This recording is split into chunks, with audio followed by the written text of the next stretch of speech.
Oi, meu povo que assiste o meu canal, tudo bom com vocês?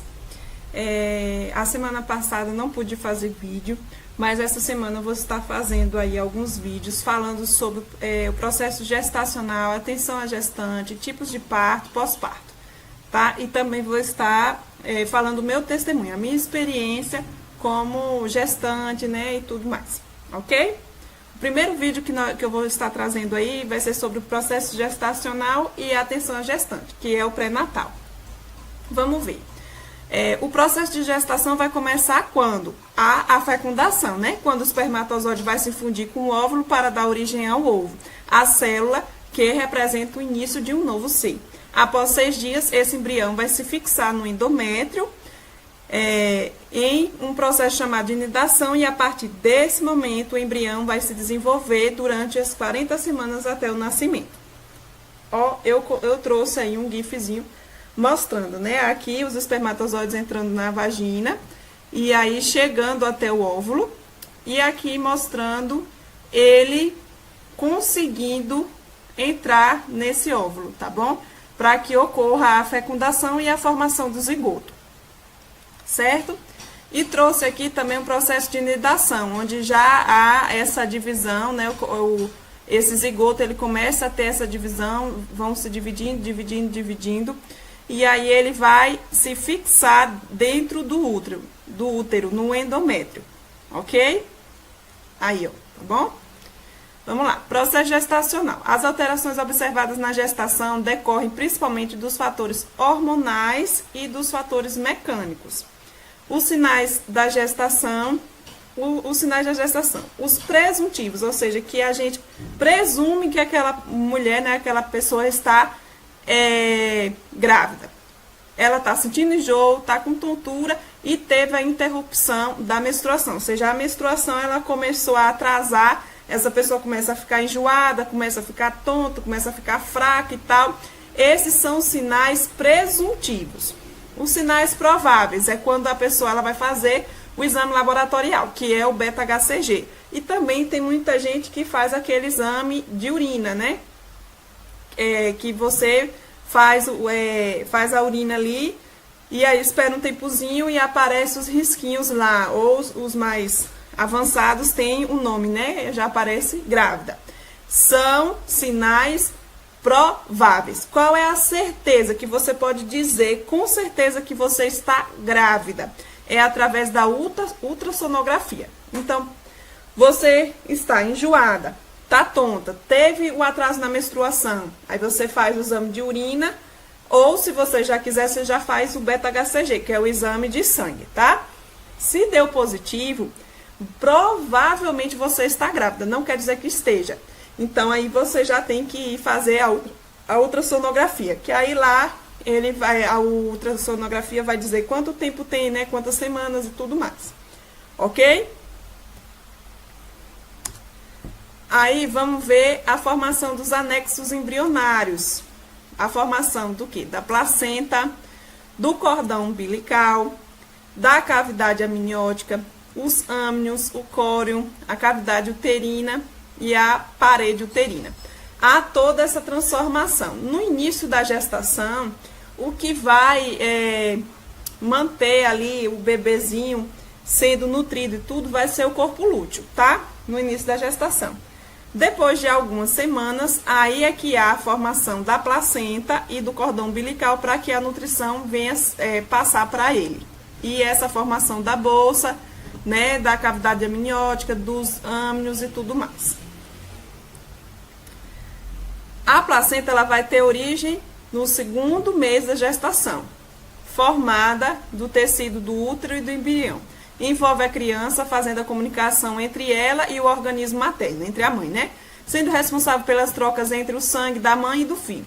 O feto está ligado à placenta pelo cordão umbilical, que apresenta 2 artérias e uma veia.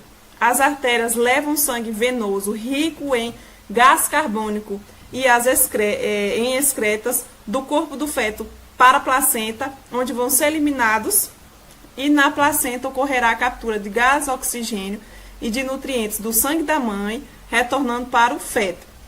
Então, vai ter essa troca gasosa, troca de excretas entre a mãe e o filho após a formação da placenta. Quando é que isso ocorre? No segundo mês de gestação. Como eu falei, no início da gestação tem o corpo lúteo, que é quando, por exemplo, a mulher, ela ovulou ali no ovário direito, digamos assim. E aí houve o encontro com o espermatozoide, a formação do zigoto e houve a anidação. Esse buraquinho que ficou lá no ovário é o corpo lúteo, onde quando faz a ultrassonografia, geralmente a primeira ultrassonografia, que é uma transvaginal, né? Quando é feito, a ultrassonografia vai perceber qual foi o ovário que teve essa ovulação e vai ficar formado lá aquele buraquinho, digamos assim, que a gente chama de corpo lúteo, que é o que vai manter aquela gestação até a formação da placenta, ok? Funções da placenta. Aí tem o sangue materno, a artéria materna e a veia materna, a veia fetal, as artérias fetais e o cordão umbilical. Qual é a função da placenta? É essa troca gasosa, troca de excretas e a troca de nutrientes, para que o bebê ele venha crescer, não é isso? Aí vamos lá, período embrionário e o período fetal. Ó, aqui, ó, já mostrando o embriãozinho, né, já sendo formado. Aí tem, com 5 semanas ele vai ter essa forma aí.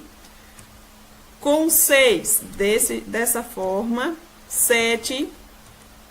Com 8 semanas, já tá vendo que já tá os pezinhos já estão começando ali a aparecer, né? Com 9 semanas, com 13 semanas, com 17 semanas, com 21 semanas, ó, aí 25 semanas, você já tá vendo, ó, que já tem aí os dedinhos todos formados, o braço, as pernas, o cordão umbilical, a orelhinha, vai começando a formar tudo, né? Com 36 semanas ele já está todo formado, ele apenas vai ficar aí nesse último mês crescendo na barriguinha da mãe.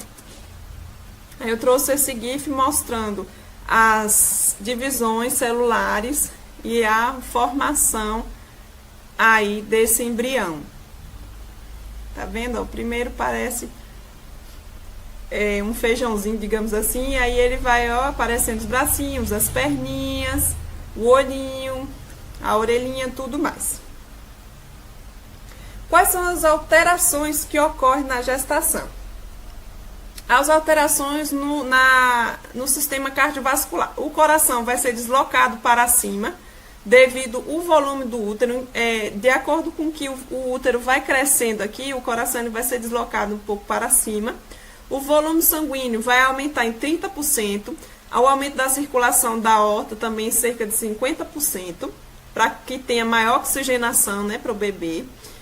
Aumento da pressão venosa nos membros inferiores, pela compressão das veias cava, pelo útero que vai aumentando. Então, vai ter o aumento nos membros inferiores, porque vai comprimir a veia cava, né? De acordo com o que o útero vai aumentando. A frequência cardíaca também, em repouso, vai ter um aumento de 10 batimentos por minuto. Então, digamos que o seu batimento normal era 80 batimentos por minuto. Mesmo em repouso, você grávida vai ser 10 batimentos por minuto a mais. No caso, vai ser 90. Por quê? Para que tenha mais oxigenação. O seu corpo ele está preparando, o seu sistema cardiovascular ele está preparando, né? Está tendo esses aumentos aí de porcentagem, de volume sanguíneo e tudo, para que o seu bebê ele tenha um aporte de oxigênio suficiente para que ele possa se desenvolver, ok? E o aparelho respiratório? Vamos ver o sistema respiratório. Tem a elevação do diafragma pelo útero, que vai aumentando, não é isso? Então, aqui, o músculo do diafragma, que fica aqui abaixo do pulmão, né? Que vai dividir entre o sistema respiratório e o sistema digestório, ele vai ser elevado, ele vai subir enquanto o útero ele vai aumentando, não é isso? E aí vai trazer uma dispneia, que é uma dificuldade de respirar, certo? Esta elevação não causa a diminuição da capacidade dos pulmões, ou seja, não vai diminuir a oxigenação dos pulmões, pois há uma ampliação da caixa torácica também. Ou seja, o fato do diafragma ter subido, tá subindo, né? Não vai causar uma diminuição na capacidade do pulmão, dele ser oxigenado, nem nada disso, nem da troca gasosa. Porque a caixa torácica, a nossa parte aqui do osso, digamos assim, ela vai ser ampliada. Há um aumento na frequência respiratória e da quantidade de ar em cada ciclo, ou seja, vai ter uma hiperventilação. Então, essa mãe, ela vai ter movimentos respiratórios, mais movimentos respiratórios, tá bom? Digamos que tinha 16, ela vai ter aí um pouco mais, 18, 20, para poder também, como eu estou falando, tudo para ter um aporte de oxigênio suficiente para o bebê. E para a mãe também, né? E agora o sistema gastrointestinal. Tem a diminuição do peristaltismo, sofre ação da progesterona na musculatura lisa, ou seja, tem a diminuição dos movimentos peristálticos, tá bom? Tem o retardo no esvaziamento gástrico também. Então, ó, vai demorar mais para que tenha esse esvaziamento gástrico. E no trânsito intestinal também vai ter esse retardo, vai diminuir aí os movimentos. Não está falando que vai ter diminuição do peristaltismo, que é os movimentos dos músculos do sistema gastrointestinal.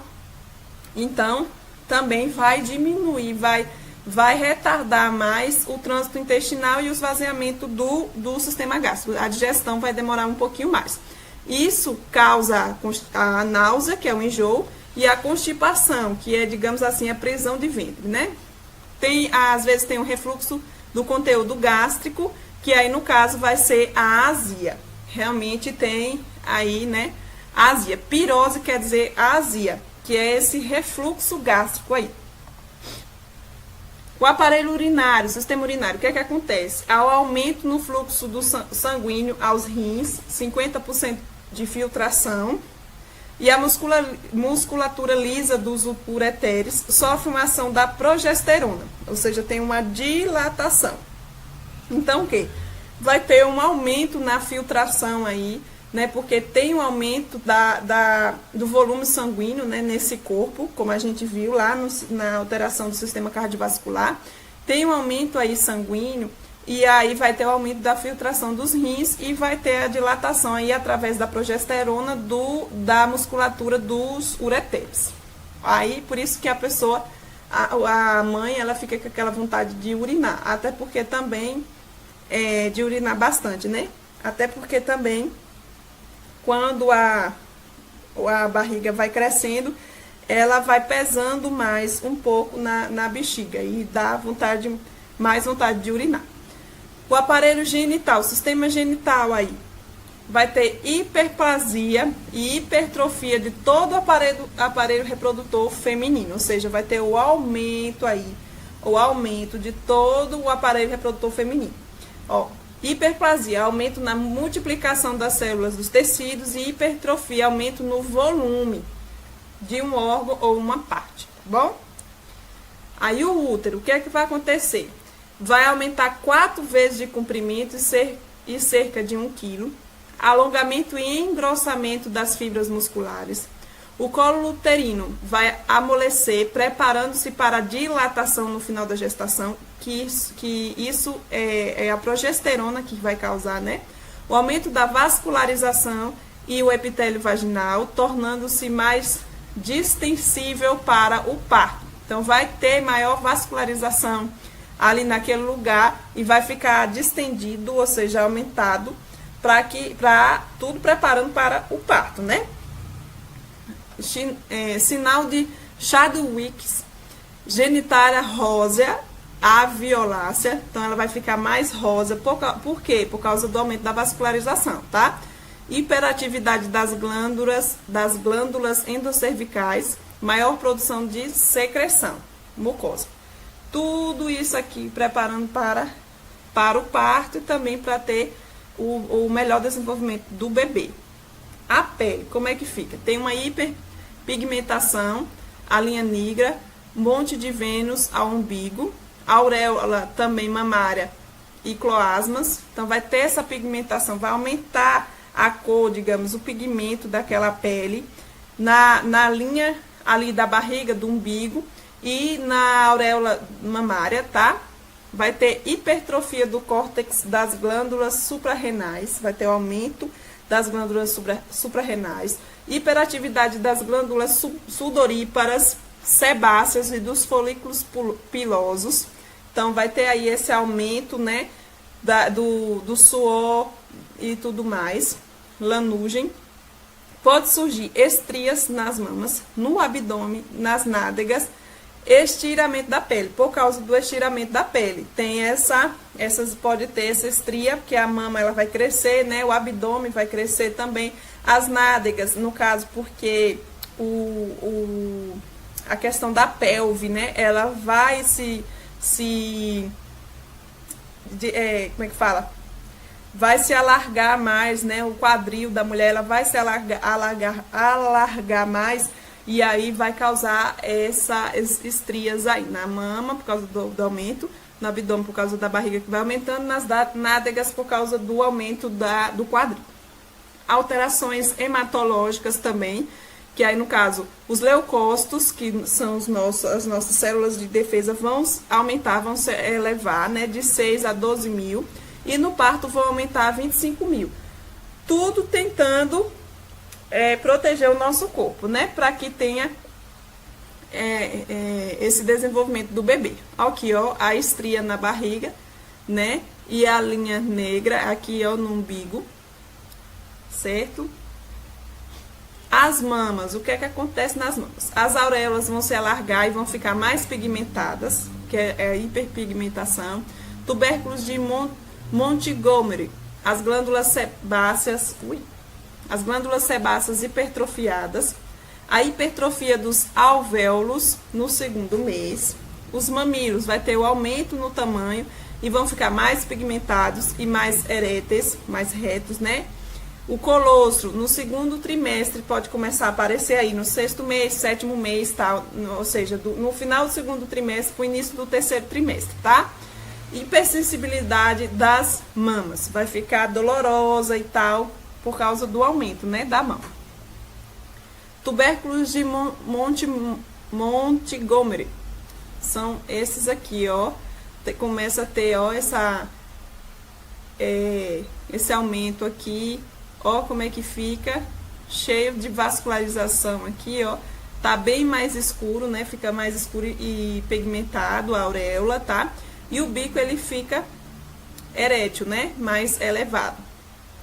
Once again.